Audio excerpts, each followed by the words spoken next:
പുതിയൊരു റൈസ് വന്നപ്പോൾ ഈ റൈസൊക്കെ എല്ലാവരും മറന്നു തോന്നണു.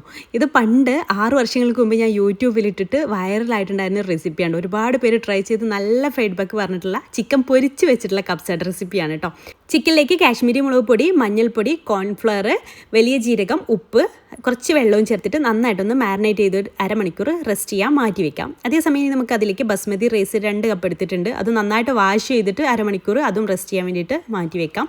ഇനി നമുക്ക് ചിക്കനൊക്കെ ഒന്ന് സൺഫ്ലവർ ഓയിലൊന്ന് പൊരിച്ചെടുക്കാം. സൺഫ്ലവർ ഓയിൽ തന്നെ എടുക്കാൻ കാരണം അതിൽ തന്നെയാണ് നമ്മൾ റൈസും ചേർത്ത് കൊടുക്കുന്നത്. ആ പൊരിച്ച ഓയിലിൽ പൊരിച്ച ഓയിൽ ഒരു 3 ടേബിൾ സ്പൂൺ എടുത്തിട്ട് അതിലേക്ക് സവാളയും ഉപ്പും ചേർത്തിട്ടൊന്ന് വഴറ്റിയെടുക്കാം. പിന്നെ ഇഞ്ചി, വെളുത്തുള്ളി, പച്ചമുളക് ചതച്ചത് ചേർത്ത് കൊടുക്കാം.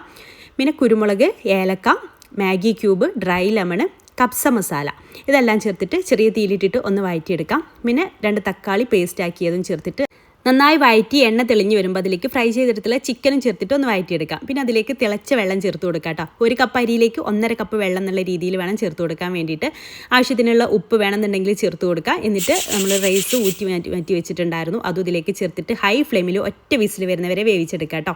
പ്രഷർ കംപ്ലീറ്റ് പോയതിന് ശേഷം ഓപ്പൺ ചെയ്യുക. അപ്പോൾ അടിപൊളിയായിട്ടുള്ള നമ്മുടെ പൊരിച്ച ചിക്കൻ കബ്സ ഇവിടെ റെഡി ആയിട്ടുണ്ട്. സെപ്പറേറ്റ് ആയിട്ട് നമ്മുടെ അരിയൊക്കെ കിട്ടിയിട്ടുണ്ട്. നല്ല ടേസ്റ്റുമാണ് കേട്ടോ. അപ്പോൾ ചിക്കൻ കബ്സ പറ്റാത്തവർ വരെ ഇത് കഴിച്ചു പോകും. ട്രൈ ചെയ്ത് നോക്കണേ.